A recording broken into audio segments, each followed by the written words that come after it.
Hello dear viewers, Assalamualaikum. My name is Miftah Jannat Sidhi. You can call me Sidhi. I study in class 3 at IM Social English Academy. So dear viewers, today I'm presenting something very important in so let's get started. আমার নাম সিদ্ধি। My name is Siddhi. আমি খুশি।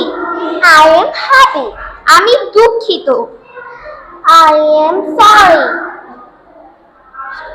দয়া করে সাহায্য করো। Please help me. এটা খুব সুন্দর। This is very nice. এটা খুব সুন্দর। This is very beautiful. আমি ক্ষুধার্ত। I am hungry. হ্যাঁ, আমি চাই। Yes, I want. না, আমি চাই না। No, I don't want. এটা আমার বন্ধু। This is my friend. তুমি কি খুশি? Are you happy? Thank you for watching. Bye.